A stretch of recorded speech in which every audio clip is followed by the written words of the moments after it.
طور پر اس اجتماع میں ایسے حضرات تشریف لائے ہیں. میرا اندازہ ہے کہ اسلام آباد اور راولپنڈی میں اگر چلی اور بہت لوگوں کو اس میں دعوت دی جا سکتی تھی، لیکن جو لوگ تشریف لائے ہیں وہ بلا شبہ استحقاق کے طور پر، اپنے حق کے طور پر وہ اپنے اپنے دائرے میں معزز اور محترم سمجھے جاتے ہیں،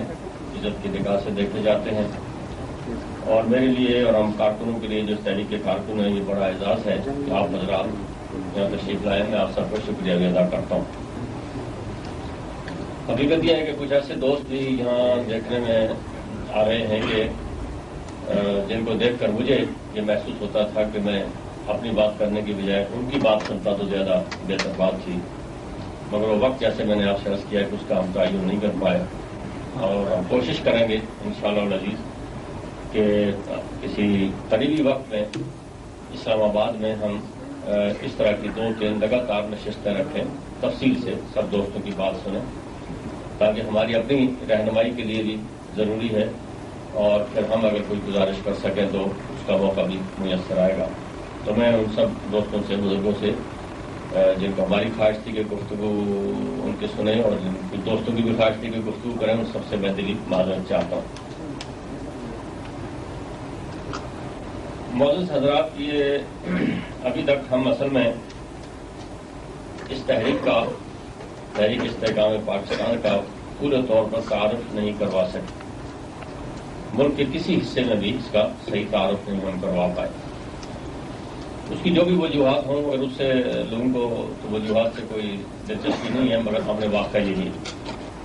اور پھر یہ جو دور ہے شکوک کا، شبہات کا، بدگمانیوں کا، مایوسیوں کا، بددلی کا، ناتعلقی کا،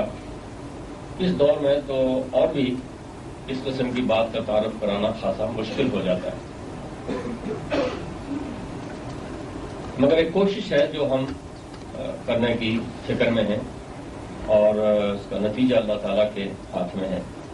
اس بات سے بھی ہم لوگ بے خبر نہیں ہیں کہ بدگمانی کے اس دور میں، جس میں کہ پوری فضا بدگمانیوں سے لبریز ہے، اور شاید ہی کوئی ایسا شخص ہو، ایسا گروہ ہو جس کے بارے میں بدگمانیوں سے آغاز نہ کیا جاتا ہو. ایک عادت مزاج قوم کا اس وقت یہی بن گیا ہے کہ جب کوئی بات کریں تو لوگ تلاش کر کے اس کی بری باتیں کہیں سے نکال لاتے ہیں. نہ بھی ہو تو سنی سنائی ہوتی ہیں، سنی سنائی نہ ہو تو بنا بھی لیتے ہیں، یہ تاکہ یہ ثابت یہ کرنا ہے کہ ہر شخص برا ہے اور کوئی اچھا آدمی اس ملک میں اب باقی نہیں رہا. تو اس طرح اس بدگمانی کی فضا میں ہمیں اس بات کا احساس ہے کہ یہ کام ان بدگمانیوں سے بچ نہیں سکتا. کئی لوگوں نے شروع میں کہا کہ شاید صدر صاحب کو تحریک چلانا چاہتے ہیں، کسی نے کہا یہ گورنمنٹ چلانا چاہتی ہے، کسی نے کہا کوئی چلانا چاہتے ہیں. اور ان بدگمانی میں ایک افسوسناک پہلو یہ ہے کہ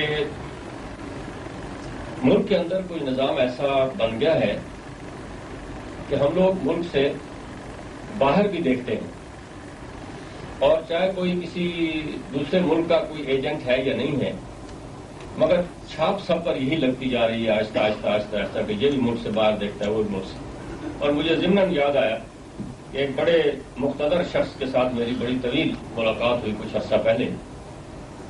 2-3 گھنٹے گفتگو کرنے کے بعد میں نے ان سے کہا کہ بھائی صاحب، آپ کی باتیں سن کر تو مجھے ایسا لگا کہ آپ اپنے معاملات میں ملک سے باہر دیکھ رہے ہیں. تو انہوں نے کہا کہ پھر کیا کریں؟ تو میں نے کہا جی اس کا جواب تو کوئی مشکل نہیں ہے، اس کا جواب تو بہت آسان ہے. ایک جواب تو یہ ہے کہ اگر باہر ہی دیکھنا ہے ملک سے،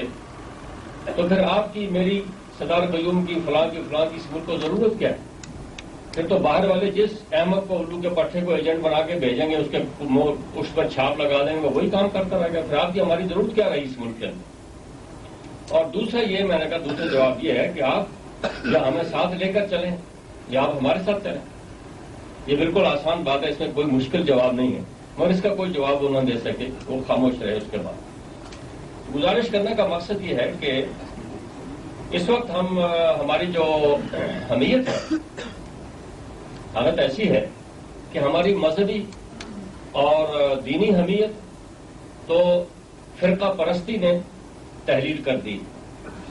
اور فرقوں کے اندر بھی اب فرقے در فرقے، جیسے کسی نے پہلے یہاں فرمایا تھا کہ فرقوں کے اندر بھی کئی فرقے پیدا ہوں، تو مذہبی اور دینی حمیت تو ویسے ہی تحلیل ہوتی چلے گئی، اور جو قومی اور ملی حمیت تھی وہ ہماری سیاسی دھڑے بندی نے اور بے مقصد سبجیکٹو سیاست نے اور اقتدار کی ہوس نے اس کو بھی تحلیل کر کے رکھ دیا، اور کسی محاذ پر اب ہم سب کو شکایت ہے کہ دینی حمیت نہیں رہی اور ملک کی حمیت نہیں رہی، تو وہ بات اصل میں یہی ہو گئی ہے۔ تو ایسے میں کچھ دوست، جیسے کہ حکیم صاحب نے فرمایا تھا، کوئی ہم افلاطو نہیں ہے، نہ ہمارے پاس کوئی چھو منتر ہے۔ ایک احساس تھا، جہاں کہیں کسی سے ملے، میں کو ملک کے باہر لوگوں سے ملا، اندر ملا، نوجوانوں سے ملا، مزدوروں سے، کسانوں سے، سیاستدانوں سے، علماء سے، مشائخ سے، جگہ جگہ جب ملاقات ہوئی تو ہر ایک نے ایک درد کا اظہار کیا کہ صاحب یہ خرابی ہو رہی ہے، یہ خرابی ہو رہی ہے۔ کئی لوگوں نے تو ایسا معلوم ہوا ان سے مل کر کہ وہ اپنے طور پر کوئی کوشش، نجی طور پر، انفرادی طور پر تھوڑی بہت کوشش کر بھی رہے ہیں، تو لیکن اس کا کوئی نتیجہ برآمد نہیں ہو رہا۔ یہ باتیں ہم کئی سال سے کرتے چلے آئے، اور مجھے تو کئی دفعہ جب میں یہ بات چھیڑتا ہوں تو لوگ پھر سارے سوالات مجھ پر کرتے ہیں، جیسے گویا سارا جرم میں نے کیا ہے اور کسی نے کچھ نہیں کیا۔ تو اس کشمکش کے دوران یہ خیال پیدا ہوا کہ بھائی کچھ کرنا چاہیے، آخر ہاتھ پہ ہاتھ دھر کے بیٹھ جائیں، میرے سامنے خرابی ہو رہی ہے، مکان کو آگ لگی ہوئی ہے، تو کیا اس کے جلنے کی انتظار کرنا ہے کہ اس میں ہم بھی جل جائیں، یا ہم آگ بجھانے کی کوشش کریں، جتنی بجھے گی اور اللہ تعالیٰ کا کرم ہوا تو شاید ساری بجھ جائے۔ تو کچھ کرنا چاہیے، بس یہ سارا بیک گراؤنڈ، سارا اس کوشش کا پس منظر اتنا ہے کہ کچھ کرنا چاہیے، اور جو لوگ یہ چاہتے ہیں، اس بات کے خواہش مند ہیں کہ کچھ کیا جائے، ان کے لیے ایک راستہ مہیا ہو جائے۔ اب جو لوگ پاکستان میں مجھے ملے ہیں، ان میں سے اکثر و بیشتر وہ لوگ ہیں جو مجھے یہ کہتے ہیں کہ تم پاکستان کی سیاست میں عملی حصہ لو، تاکہ جو لوگ ہم باہر ہیں، جماعتوں میں نہیں ہیں، جماعتوں سے بیزار ہیں، ہم تمہارے ساتھ مل کر کام کریں، کیونکہ ان کے خیال میں کام کرنے کا طریقہ صرف سیاسی طریقہ ہی ہے اور کوئی طریقہ نہیں ہے۔ لیکن میرا خیال ہے کہ اس سیاست سے جو گروہی اور اقتدار کی سیاست ہے، اس سے ہٹ کر بھی یہ نہیں سیاسی کام ہے جو ہم کر رہے ہیں، لیکن یہ اس طرح کا سیاسی کام نہیں ہے، اس کیٹیگری میں نہیں آتا کہ ہم کوئی فوراً دوڑ کر اقتدار پر قبضہ کرنا چاہتے ہیں اور وہاں جا کے کچھ کریں۔ تو اس لیے یہ ایک راستہ ہم نے دریافت کرنے کی کوشش کی ہے کہ جس سے پاکستان کے استحکام کے لیے کام کیا جا سکے۔ پاکستان بنانے میں جس قوم نے بے پناہ قربانی دی، بے مثال قربانی دی، اور عجیب و غریب نظم و ضبط کا اور تعاون کا اور رابطے کا ایک مظاہرہ کیا، وہی قوم روز اول سے، یعنی قائد اعظم کی آنکھ بند ہو جانے کے وقت سے مسلسل ہم نے پاکستان کو مستحکم کرنے کے لیے کوئی منظم کام نہیں کیا۔ مجھے تو کم از کم کوئی دکھائی نہیں دیا، میں نہیں کہہ سکتا، ہو سکتا ہے کہ لوگ کرتے رہے، لیکن مجھے دکھائی نہیں دیا کہ اس مقصد کے لیے، یعنی پاکستان، اگر میں ابھی سوچ رہا تھا کہ یہ کہوں کہ پاکستان کی حالت اس وقت کیا ہے، تو مجھے بالکل وہ ریل کے ڈبے یاد آ رہے تھے کہ جس کو انجن شنٹ کرتا ہے اور زور سے دھکا دے کے چھوڑ دیتا ہے، تو وہ چلتے رہتے ہیں، پھر خود آہستہ آہستہ ان کی رفتار کم ہوتی ہے، یا کہیں جا کے جو رکاوٹ بنائی ہوتی ہے اس سے ٹکرا کے کھڑے ہو جاتے ہیں، کوئی راستے پہ کھڑے ہوتے ہیں، کوئی آخر تک پہنچ۔ ہماری حالت تقریباً اسی قسم کی ہے کہ وہ قائد اعظم کی تحریک نے جو دھکا لگایا تھا اس گاڑی کو، وہ تو چلے گئے، لیکن یہ گاڑی اس دور پر چل رہی ہے اور کوئی ڈبے ٹوٹ رہے ہیں، کوئی آہستہ ہو رہے ہیں، کوئی کچھ ہو رہا ہے، کوئی کچھ فساد پیدا ہو رہا ہے، کوئی انجن مہیا نہیں کر سکے۔ وہ مرزا منور صاحب نے بالکل ٹھیک کہا، بات وہی ہے کہ جو اس گاڑی کو چلا سکتا، اس مومنٹم کو، اس رفتار کو قائم رکھتا اور آگے بڑھتا منزل کی طرف لے جاتا۔ تو یہ خواہشات اور یہ احساسات اور یہ خیالات سے تجزیہ تو بہت ہے کہ کس محاذ پر کیا ہو رہا ہے، کیا نہیں ہو رہا ہے، وہ سب باتیں تجزیے کی دل کو ملال پیدا کرنے والی ہیں، سچی بات ہے، لیکن کچھ نہ کچھ کرنے کی ذمہ داری جو لوگوں پر ہے، اور جو صاحب درد ہیں، دل رکھتے ہیں، کوشش کرنا چاہتے ہیں اور کا تجزیہ ٹھیک کر سکتے ہیں اور بتانا بھی چاہتے ہیں کہ کیا ہو، مگر یہ مسئلہ اتنا وسیع ہے کہ اس میں کوئی ایک رائے نہیں ہو سکتی، اس میں کئی رائے ہوں گی۔ مثلا بعض لوگ، جیسے میر صاحب نے کہا اپنی نظم میں کہ پاکستان کے استحکام کا ذریعہ کشمیر کو سمجھتے ہیں، میں بھی انہی لوگوں میں سے ہوں کہ اگر کشمیر آ گیا ہوتا پاکستان میں تو پاکستان کی بے شمار مصیبتیں خود بخود ختم ہو گئی، پیدا ہی نہیں ہوتی، سرے سے پیدا ہی نہیں ہوتی، تو اس لیے کشمیر اگر آ جائے پاکستان میں مستحکم ہو جائے گا۔ کچھ لوگ جس طرح کے ہمارے علماء حضرات نے کہا، اور میں اس پر بھی یقین رکھتا ہوں کہ اگر یہاں اسلام کے نظام کی طرف پیش رفت ہوتی رہتی تو کئی بیماریاں پیدا نہ ہوتی اور اصلاح آباد ہوتی چلی جاتی۔ کوئی سمجھتے ہیں کہ مزدوروں کا معاملہ ٹھیک ہوتا تو مستحکم ہوتا، کوئی سمجھتے ہیں طالب علموں کا ٹھیک ہوتا، کوئی سمجھتے ہیں نظام تعلیم ٹھیک ہوتا، کوئی کچھ حاصل قیاس کئی رائے ہیں، کوئی ایک رائے نہیں ہے کہ جس کو کہا جائے کہ یہ ہو جائے گا تو پھر کام ٹھیک ہو جائے۔ یہ سب آرا اکٹھی کر کے کہیں کام کرنے کی ضرورت ہے۔ کچھ باتیں فوری نوعیت کی ہیں، جیسی یہ قراردادیں آپ نے دیکھی کہ اب ان کا ویسے تو استحکام کے ساتھ کوئی براہ راست تعلق نہیں ہے، لیکن اب فوری اگر یہ محاذہ رہی جو شریعت بل والوں کے ساتھ اور حکومت کے درمیان جس کے فرق تولے جا رہے ہیں، اگر یہ محاذہ رائی شروع ہو جائے تو یہ ملک میں سوائے عدم استحکام پیدا کرنے کے اس کا کوئی اور فائدہ نہیں ہو، منطقی فائدہ نہیں ہو سکتا۔ یعنی میں اس بات پر علماء حضرات بھی متفق ہیں میرے ساتھ کہ اگر یہ تحریک کامیاب ہو جائے حکومت کے خلاف ایجیٹیشن کر کے، تو اس کے نتیجے میں بھی شریعت محاذ کو کوئی فائدہ نہیں پہنچتا، اس سے بھی اور نتائج برآمد ہوں گے اور شریعت محاذ پھر کئی سال اور پیچھے چلا جائے گا، اور اگر وہ ناکام ہو جائے ایجیٹیشن کر کے تو اس سے اور بدتر نتائج برآمد ہوں گے۔ اب ایسی صورتحال جب ملک کے اندر یعنی سوائے عدم استحکام کے جیسے میں عرض کر رہا تھا اور کوئی چیز برآمد نہیں ہو سکتی، تو اس لیے اس کے لیے قرارداد پاس کرنا پڑی، ورنہ اس کا کوئی فوری اس وقت ہمارے اس پروگرام لمبے پروگرام کے ساتھ کوئی تعلق نہیں تھا۔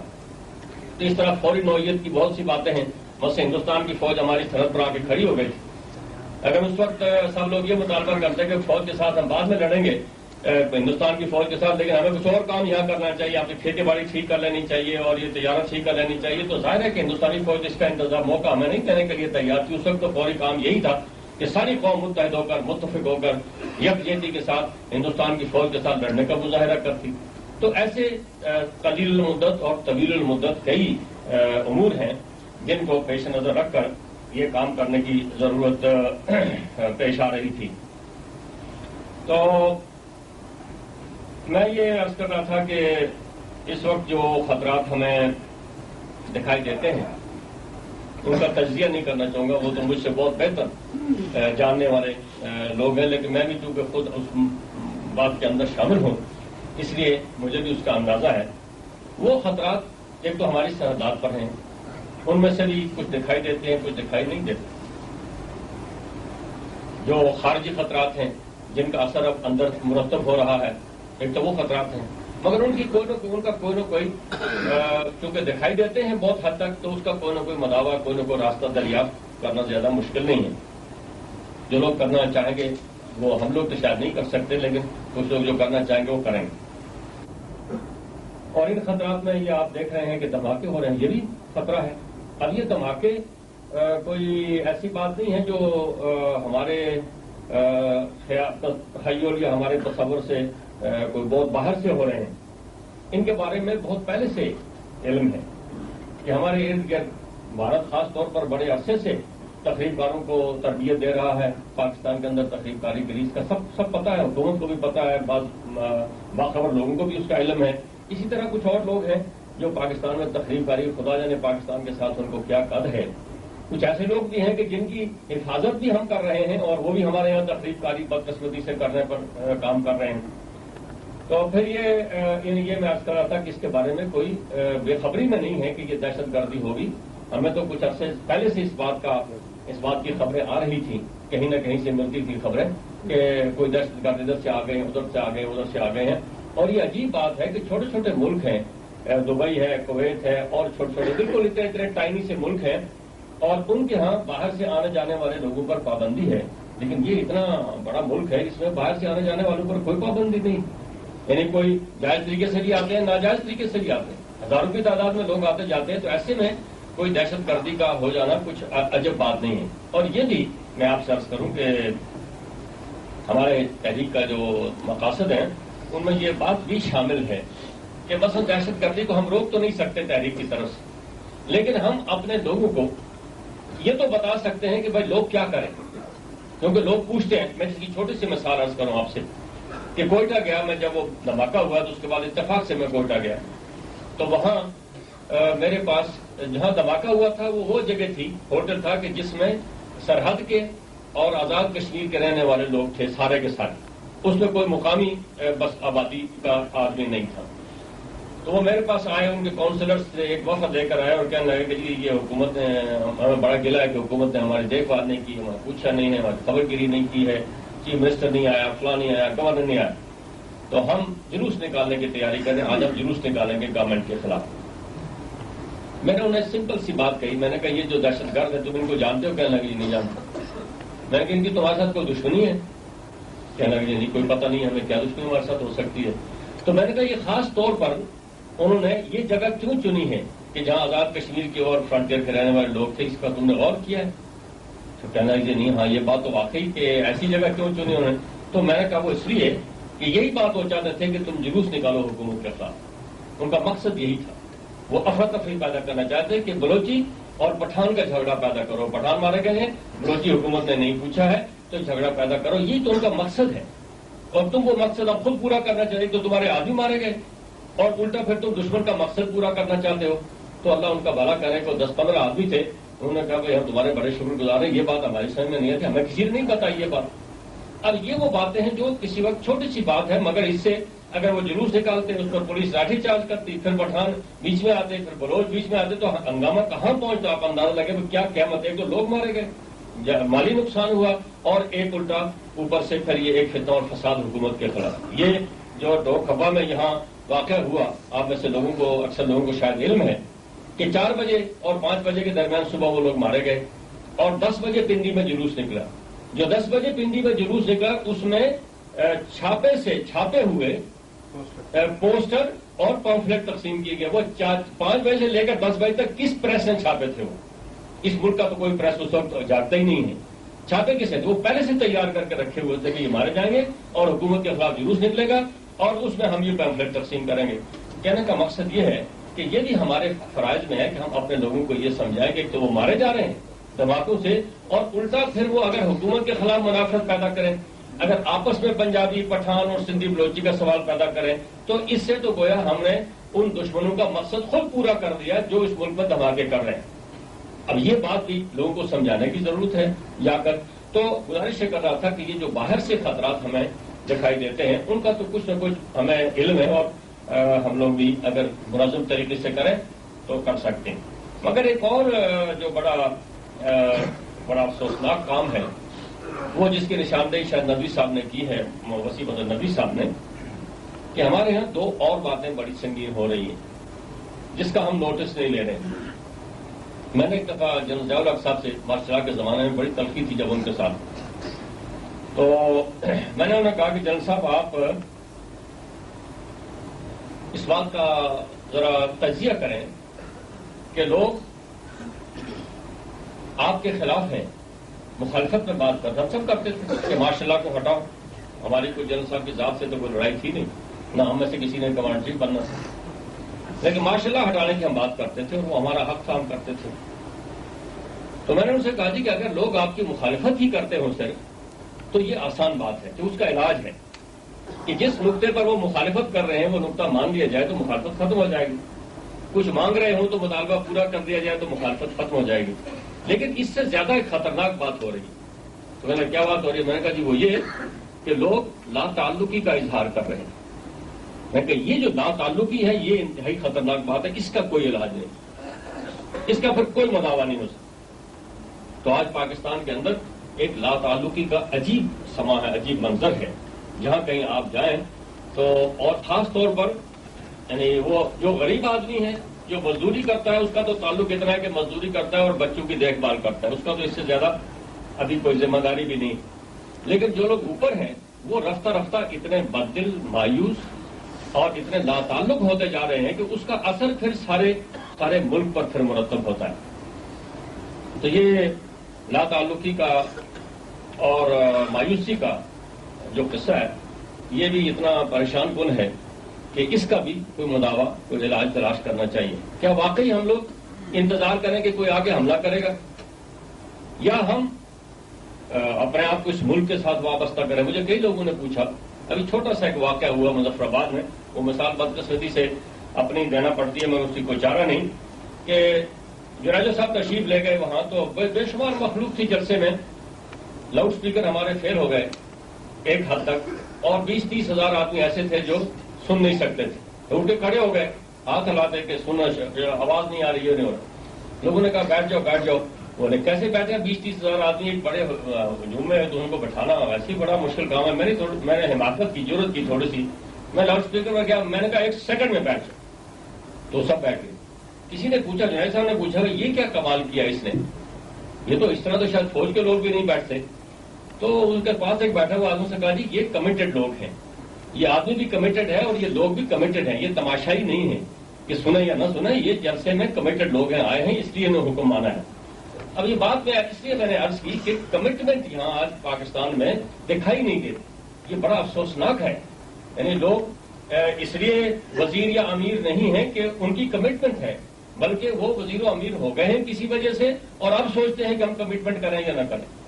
مسلم لیگ کے ساتھ کمٹمنٹ کریں, پیپلز پارٹی کے ساتھ کمٹمنٹ کریں, کون برسر اقتدار آئندہ سال میں آنے والے انتخابات میں اس کے ساتھ کمٹمنٹ کریں. بے یقینی کا ایک عجیب عالم ہے. اور ایک بڑے ذمہ دار صاحب نے,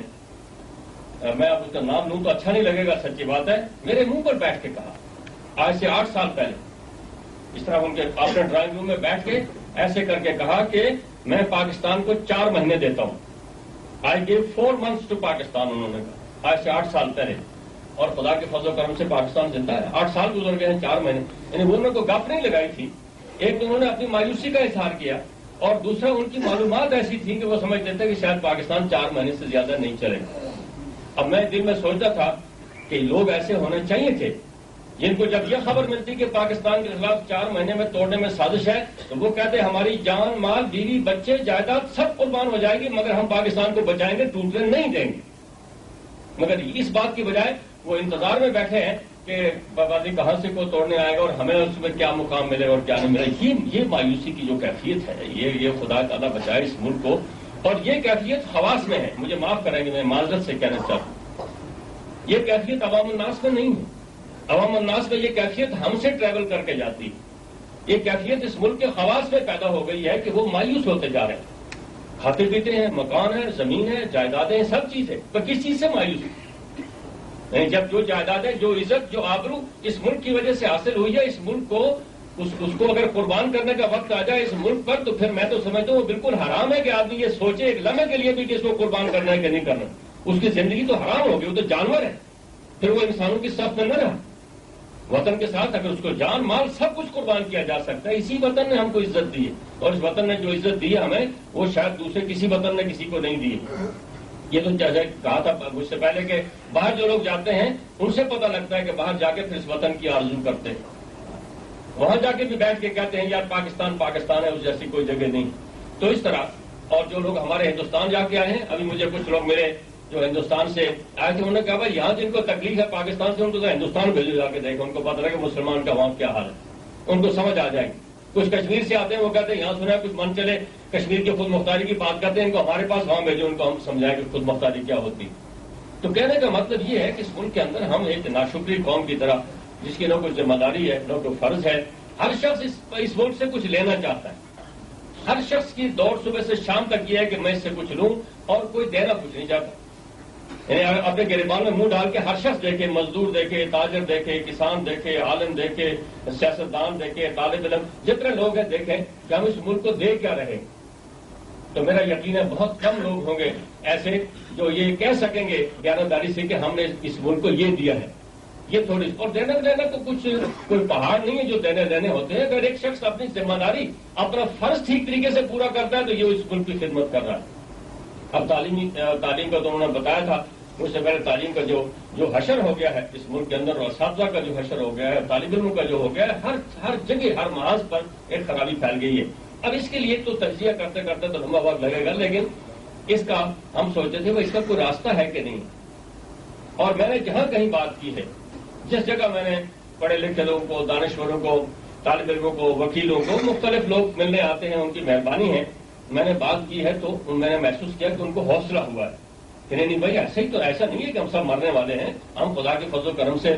زندہ رہ سکتے ہیں, ہمارے اندر زندہ رہنے کی صلاحیت ہے. اور میں نے کئی دفعہ لوگوں سے کہا کہ جو مریض خود نہیں زندہ رہنا چاہتا اس کو دنیا کی کوئی دوائی زندہ نہیں رکھ سکتی, چاہے وہ کتنا کم مریض کیوں نہ ہو,